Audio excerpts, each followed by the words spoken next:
rekapitulasi data hasil analisa dan hasil pemeriksaan serta informasi transaksi keuangan berkaitan dengan tugas dan fungsi untuk Kementerian Keuangan 2009 sampai dengan 2023. Lampirannya itu daftar surat yang ada di situ 300 surat dengan nilai transaksi 349 triliun rupiah. Nah, kami ingin sampaikan sebagai berikut. 1. Dari 300 surat tadi, 65 surat adalah berisi transaksi keuangan dari perusahaan atau badan atau perseorangan yang tidak ada di dalamnya orang Kementerian Keuangan. Jadi ini transaksi ekonomi yang dilakukan oleh perusahaan atau badan atau orang lain. Namun karena menyangkut tugas dan fungsi Kementerian Keuangan, terutama menyangkut ekspor, impor, maka kemudian dia dikirimkan oleh PPATK kepada kami. 65 surat itu nilainya 253 triliun. Artinya PPATK menengarai adanya transaksi di dalam perekonomian, entah itu perdagangan, entah itu pergantian properti, yang ditengarai ada mencurigakan, dan itu kemudian dikirim ke Kemenku supaya Kemenku bisa memfollow up, menindaklanjuti sesuai dengan tugas dan fungsi kita.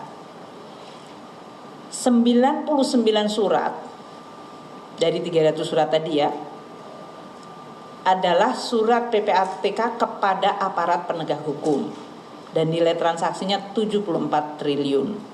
Jadi dalam ini aparat penegak hukum. Sedangkan ada 135 surat dari PPATK tadi yang menyangkut ada nama Kementerian Keuangan, nama pegawai Kementerian Keuangan.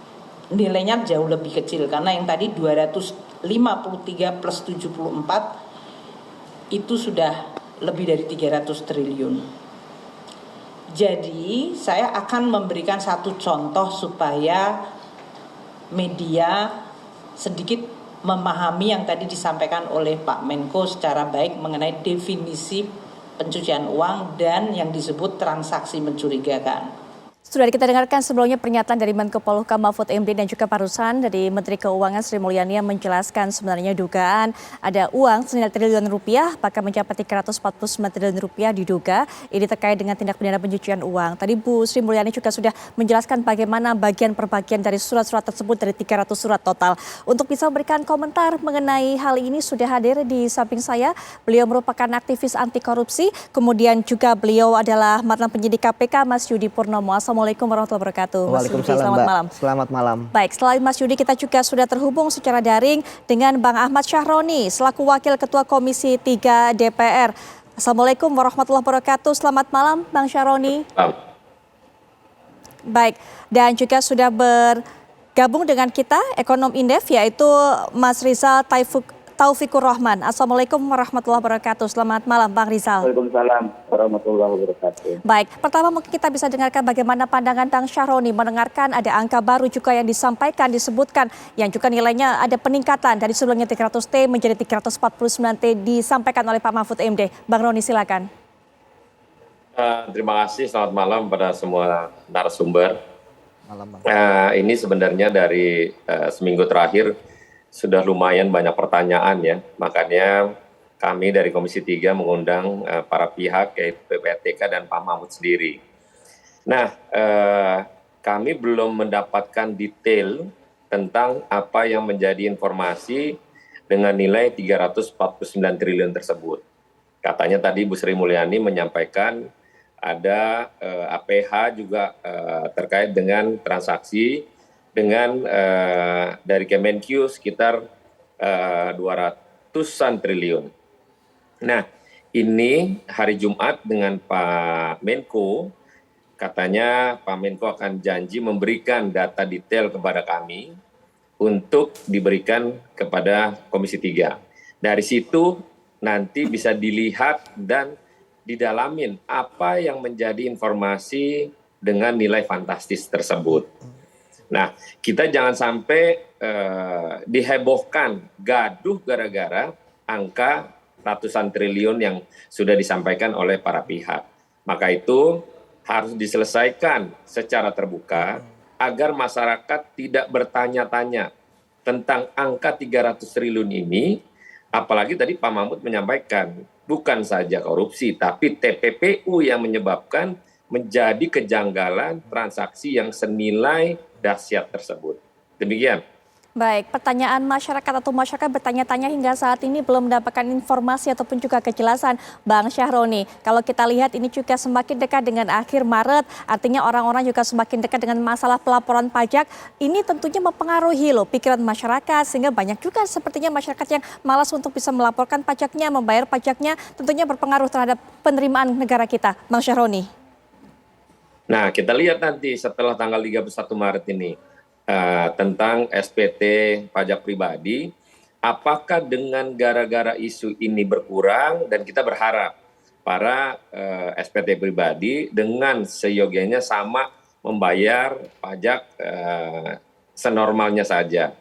Nah, tapi yang kita sayangkan adalah informasi terkait dari PPATK itu kan dari 2009 sampai 2022. Nah, informasi dari sepanjang 14 tahun ini kan simpulan transaksi yang menyebabkan akhirnya terjadilah transaksi besar ini.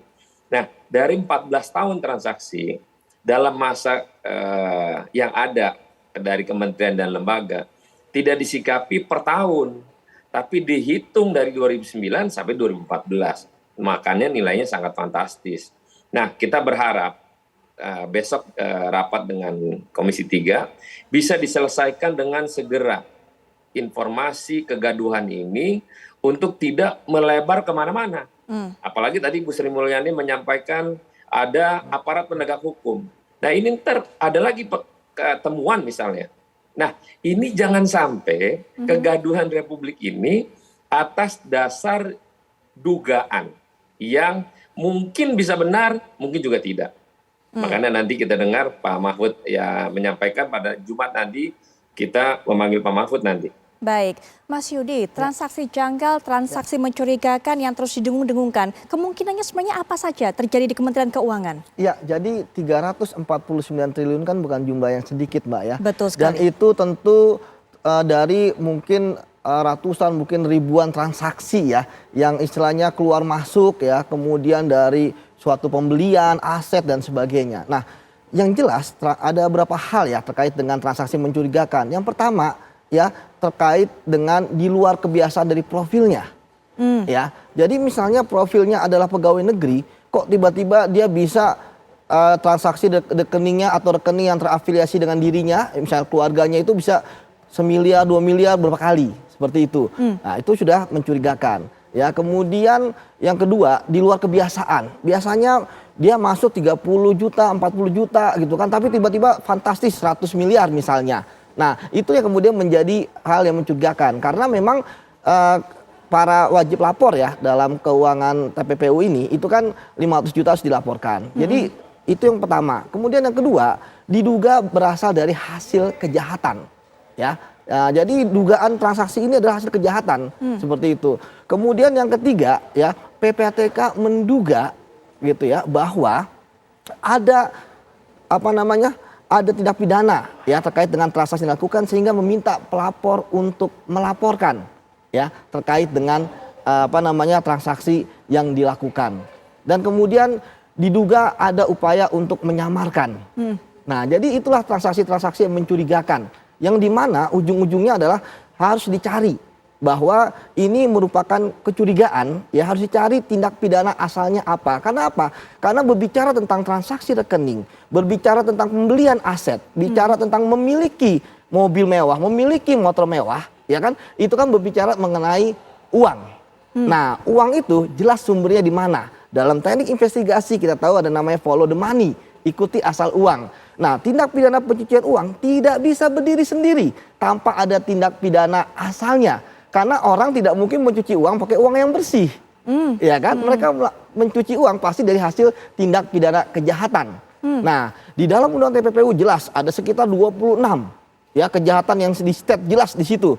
Termasuk di antaranya korupsi, penyuapan ya sampai perpajakan dan bea cukai, termasuk penggelapan dan pemerasan. Jadi dari uang-uang yang diduga transaksinya berasal dari hal yang mencurigakan, ini kan adalah indikasi yang harus ditelusuri.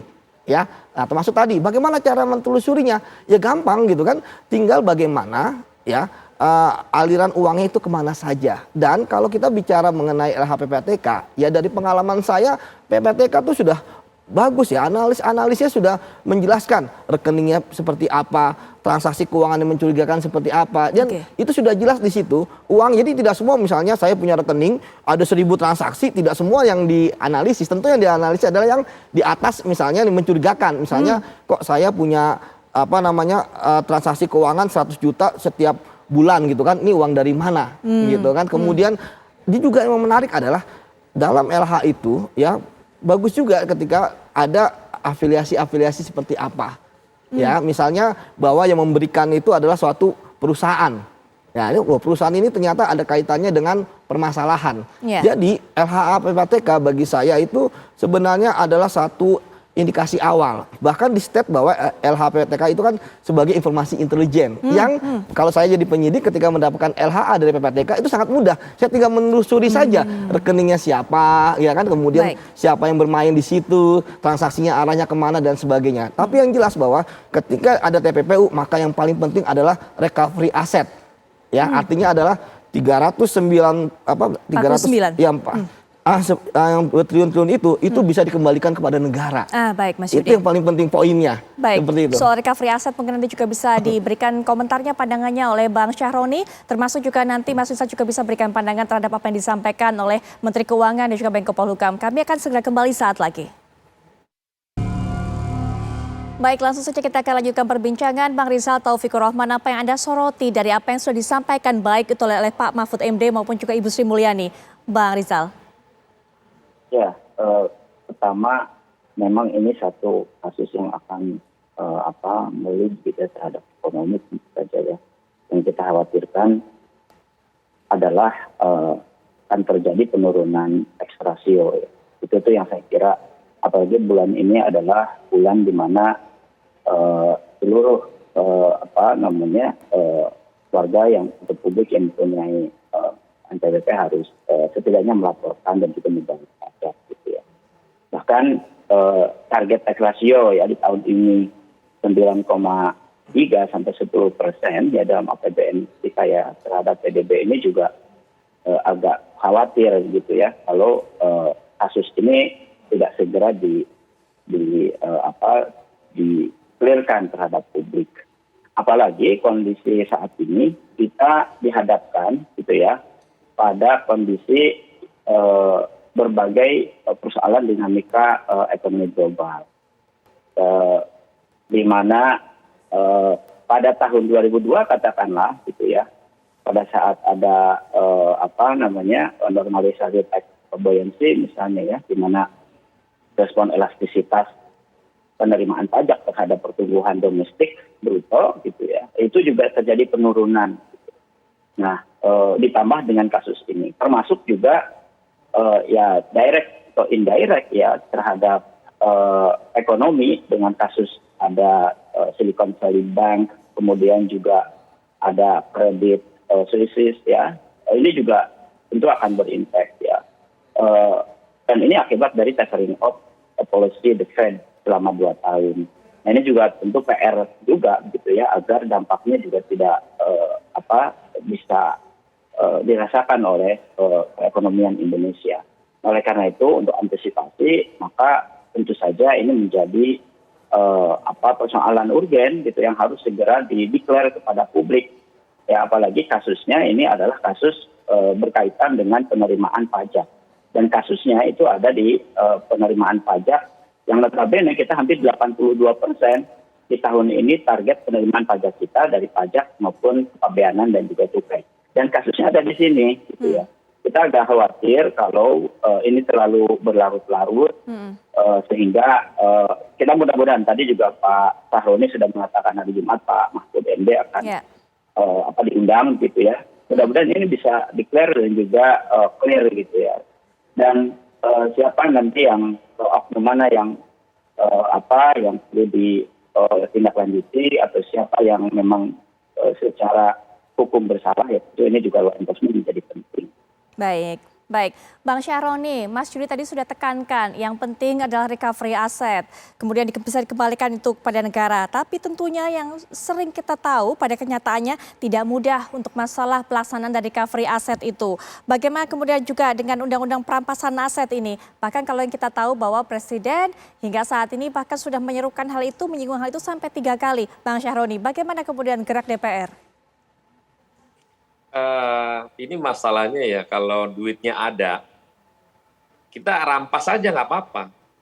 Tapi belum tentu ini duit dalam transaksi yang disampaikan Pak Mahfud 349 triliun ini, duitnya masih ada.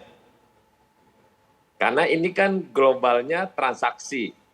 Apa yang dilakukan oleh para oknum dari Kementerian Keuangan sendiri ataupun dari yang lainnya. Tapi kita fokus nanti hari Jumat, saya pengen tahu, dan teman-teman Komisi 3 pengen tahu secara detail tentang angka 349 triliun itu, Pak Mahfud berjanji akan kasih ke kami apa yang menjadi informasi yang sebenarnya. Karena Pak Mahfud juga menyampaikan, beliau nggak bercanda, beliau serius, maka nanti pada saat hari Jumat kita akan terima. Dan disitulah kita akan tahu apa langkah selanjutnya untuk mendalami hal terkait dengan informasi dari PPATK dan Pak Mahfud sendiri. Tapi yang lebih konsen adalah bagaimana Kementerian Keuangan menyikapi informasi sedetail apa yang ada harusnya diklarifikasi dari para pihak agar tidak menjadi bola liar dengan situasi dan kondisi pada penerimaan pajak yang tadi disampaikan juga. Ini kan kita harus konsen kepada penerimaan pajak di akhir 31 Maret nanti. Dan mudah-mudahan setelah Jumat nanti ketahuan semua apa yang menjadi informasi ini, langkahnya mesti bagaimana nanti kita menyikapi apa yang terjadi. Baik, Bang Syahroni, terima kasih sudah berkenan untuk bergabung di tengah kesibukannya dan juga waktu yang terbatas. Kita akan terus tunggu bagaimana hasil pertemuan nanti hari Jumat, data-data apa yang mungkin bisa dibuka dan juga di-share ke masyarakat, karena masyarakat berhak untuk bisa mendapatkan informasi mengenai hal ini, termasuk juga ini mungkin bisa menjadi trigger untuk terus di-follow up mengenai undang-undang perampasan aset tadi yang sudah sempat disinggung. Terima kasih sekali lagi untuk waktunya, Bang Syahroni. Wassalamualaikum warahmatullahi wabarakatuh. Mas Yudi, Bang Rizal masih bersama kita dan juga nanti akan bergabung di segmen selanjutnya, yaitu mantan Kepala PPATK Bapak Yunus Hussein, tapi kami akan segera kembali saat lagi. Baik, kita akan bergabung tentunya dengan narasumber berikutnya, yaitu Bapak Yunus Hussein selaku mantan Kepala PPATK. Assalamualaikum warahmatullahi wabarakatuh. Selamat malam Pak Yunus Hussein. Waalaikumsalam warahmatullahi wabarakatuh. Baik, Pak Yunus Hussein, bagaimana melihat sejauh ini Pak, laporan dari PPATK ini menjadi pintu awal, gerbang awal, menjadi indikasi untuk menguak dugaan tindakan pidana pencucian uang yang kemungkinan juga ada di Kementerian Keuangan, Pak. Mungkin bisa diberikan penjelasan termasuk dari pengalaman Pak Yunus sendiri. Jadi begini, kalau kita umpamakan permainan bola satu kesebelasan, PPATK itu seperti midfielder gelandang sebagai playmaker yang menginisiasi penyerangan. Dia playmaker memberikan kepada striker, para penyidik, kepolisian, kejaksaan, KPK. Nah setelah kasih bola ke penyidik tadi, striker tadi, maka penyidik harusnya melakukan penyelidikan mencari berindikasi PPATK itu mencari bukti permulaan yang cukup. Nah dalam hukum acara bukti permulaan itu ada 2 paling enggak, setiap unsur yang diduga dilakukan pelanggaran. Kalau sudah ada bukti permulaan cukup, bisa jadi penyidikan yang menunjukkan adanya tindak pidana dan adanya pelaku tindak pidana. Nah itu yang diharapkan. Jadi jangan dianggap LHA PPATK itu masih barang mentah. Karena dia bukan self-assessment. Dia dibuat oleh analis-analis yang sudah terlatih dengan menggunakan database, menggunakan LHKPN, menggunakan informasi macam-macam, sudah punya nilai tambah. Jadi tinggal mematangkan saya, sudah setengah matang lah kurang lebih. Nah kalau dianggap masih mentah ya jadi lama jadinya. sama sekali. Jadi bola tuh udah dikasih umpan dekat gawang, ya masih digocek-gocek sana sini, capek nanti atau bisa juga masuk angin nggak jadi gol jadinya. Itulah kurang lebih perumpamaannya. Baik, langkah berikutnya, kalau penyelidikan sudah menyinggung tadi tahapan-tahapannya. Mas Yudi bagaimana dari segi pengalaman juga? Ya tentu LHPTK ya yang pernah saya pelajari dan saya jadikan bahan-bahan dalam penyidikan itu memang sudah hampir matang ya. Situ dijelaskan bagaimana pola transaksinya, siapa saja orang-orang yang terlibat, baik itu pribadi maupun badan ya, perusahaan gitu kan. Bagaimana proses aliran dananya, apakah dari rekening A ke rekening B nanti keluar lagi ke rekening C dan sebagainya. Yang keempat itu apa namanya calon-calon bukti-bukti dokumen lah gitu kan, yang apa namanya yang akan ditindaklanjuti oleh penyidik. Jadi sebenarnya ya dengan strategi follow the money gitu ya dan hasil dari PPATK itu penyidik tinggal mudah gitu kan, tinggal kita panggil siapa saja yang terlibat, siapa yang bertanggung jawab, siapa saja yang mengetahui pola transaksi gitu kan, baik di perbankan, baik itu di misalnya developer gitu kan kalau real estate, atau apa namanya showroom kalau di mobil gitu kan. Jadi menurut saya ya ini mudah gitu kan untuk bisa menelusuri siapa orang-orang yang terlibat dalam transaksi ini, ya kan? Nah, tinggal bagaimana ya mau atau tidak, kan itu ya, yang harus kita lebih perdalam gitu kan. Apalagi ini kan sudah ternyata akumulasi ya dari berapa belas tahun lah ya, yang istilahnya tentu ini mengejutkan kita gitu kan dengan jumlah yang fantastis. Dan menurut saya sekarang harus dipilah gitu kan, mana yang misalnya sudah selesai diklarifikasi, mana yang belum, mana yang sudah di penyidikan, mana yang di penegak hukum KPK misalnya, di kepolisian, di kejaksaan, atau yang ada di internal Kementerian Keuangan misalnya Itjen atau penyidik pajak atau penyidik bea cukai. Itu semua harus clear and distinct ya, harus jelas dan terpilah-pilah. Mana kalau tidak gelontoran seperti ini kan akan sangat membingungkan pada masyarakat gitu kan, yang kemudian masyarakat sebelumnya mengetahui bahwa ini ada A, ada B, ada C gitu kan. Nah sekarang yang jelas ini kan terkait dengan transaksi mencurigakan yang diduga tindak pidana pencucian uang, yang tentu apa namanya kalau dikasih kepada Kementerian Keuangan katanya terkait pajak, terkait bea cukai gitu kan, apa tidak terlalu dini mengatakan tidak ada korupsi misalnya, ya kan, karena memang korupsi itu kan di Undang-Undang 3199 2021 kan banyak macamnya. Siapa tahu nanti itu ada perbuatan curang, ada pemerasan, ada merugikan keuangan negara, yang kita tahu merugikan keuangan negara kan tidak harus memperkaya diri sendiri, tapi orang lain atau korporasi gitu, atau ada penyuapan. Jadi ini menurut saya sangat panjang. Seperti itu prosesnya untuk kemudian sampai ada kesimpulan bahwa ini ada tindak pidana korupsi, ini tidak ada tindak pidana korupsi, ini murni perpajakan, ini murni bea cukai. Seperti itu, Mbak. Terlalu dini dikatakan oleh Mas Yudi bahwa ini tidak ada hubungannya dengan korupsi. Kemudian juga Mas Yudi mengatakan semuanya gampang kok kalau sudah laporan dari PPATK untuk bisa menelusurinya. Nanti mungkin Pak Yunus bisa berikan tanggapan mengenai hal ini, Pak. Karena tadi juga Pak Mahfud MD mengatakan berbeda dengan korupsi. Korupsi itu lebih gampang mengungkapnya, tapi ketika ada masalah dengan tindak pidana pencucian uang, wah ini lebih sulit karena ada diselubungkan dengan badan usaha dan sebagainya. Tapi nanti sebelum Pak Yunus berikan pandangan, Bang Rizal juga terlebih dahulu. Jika ini Bang Rizal tidak segera diselesaikan oleh Kementerian Keuangan, tidak segera dibuka kepada masyarakat, apa dampaknya bagi ekonomi kita selain adanya kemungkinan kekhawatiran bahwa penerimaan dari pajak ini berkurang, Bang Rizal? Ya, tentu saja presiden ketidakpercayaan ya pada pengambil kebijakan, utamanya Menteri Keuangan. Itu yang kita khawatir ya. Oleh karena itu maka ya seharusnya segera declare itu ya. Bahkan sebenarnya Menteri Keuangan dengan beberapa kasus sebelumnya itu sangat clear dan saya kira cepat gitu ya menindak oknum-oknumnya ya, katakanlah Gayus Tambunan, kemudian ada beberapa kasus yang lain gitu. Dan ini bukan kali pertama saya kira yang dihadapi oleh Kementerian Keuangan. Nah, kalau trust itu menurun, maka yang tadi efeknya tentu ke pendapatan negara ya atas pajak.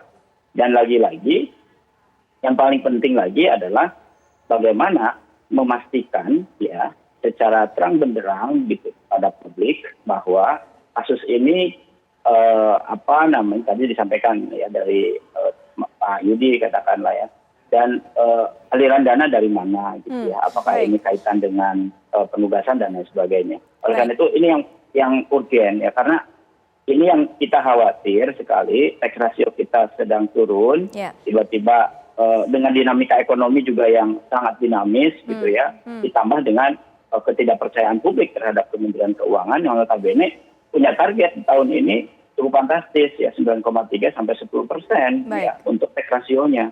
Dan kalau ingin mencapai itu kan butuh effort yang kuat. Trust itu saya kira menjadi modal paling penting bagi Kementerian Keuangan dalam kondisi seperti ini.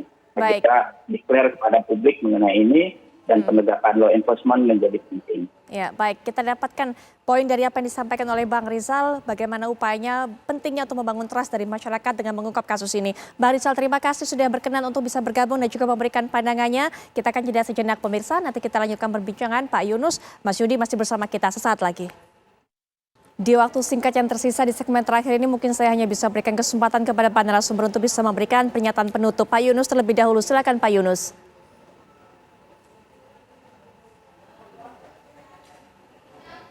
Baik, Pak Yunus mohon maaf suaranya kami masih belum bisa mendengar.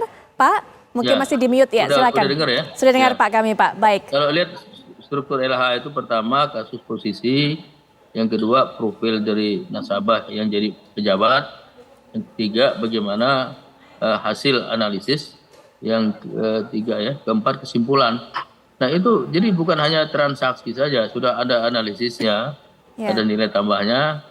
Jadi itu perlu di follow up dengan, kalau menurut saya udah bisa penyelidikan, karena kewenangan itu ada pada para penyidik tadi gitu. Jadilah bukti permulaan 2 biji tadi, 2 alat bukti, kemudian unsur didakwakan. Kalau sudah ada berarti sudah ada perbuatan pidana dan sudah ada calon tersangkanya. Kalau nggak ada ya dihentikanlah kasus itu. Jadi tidak memaksa juga. Dan terkait dengan angka-angka yang beredar besar 340-an triliun itu memang ada pidana kepegawaian di dalam ya, mungkin korupsi, ada juga pidana TPPU dari pajakan, ada pidana TPPU dari cukai atau kepabeanan penyelundupan. Jumlahnya bisa besar seperti itu, apalagi kalau dihitung secara kumulatif ya. Transaksi debit kredit keluar masuk dihitung ya pasti jumlahnya akan sangat-sangat besar. Tapi berapa saldo sebenarnya, outstanding balance-nya perlu dilihat kasus per kasus, diselidikilah berapa besar uang yang ada di situ. Baik Pak Yunus, terima kasih. Terakhir singkat mungkin Mas Yudi. Ya, saya pikir tiada kata lain untuk membuat kepercayaan publik kembali tumbuh adalah dengan membuka seluas-luasnya transparansi, akuntabilitas terkait dengan penegakan hukum. 349 triliun ini itu dibawa kemana arahnya. Siapa bertanggung jawab, kemana aliran dana, dan bagaimana posisi kasusnya. Seperti itu Mbak. Ya, sepakat mengenai hal itu, apalagi Mas Yudi sudah tekankan bisa kok itu menelusuri semuanya, hanya tinggal mau atau tidak. Kita akan tunggu itikat baik untuk bisa menyelesaikan ini semua. Mas Yudi sekali lagi terima kasih. Pak Yunus juga terima kasih. Perbincangan ini juga menutup jumpa kita pada malam hari ini. Pemirsa, kami akan kembali esok 18.30 waktu Indonesia Barat. Jangan sampai Anda lewatkan. Saya Putri Villa pamit. Selamat malam, sampai jumpa.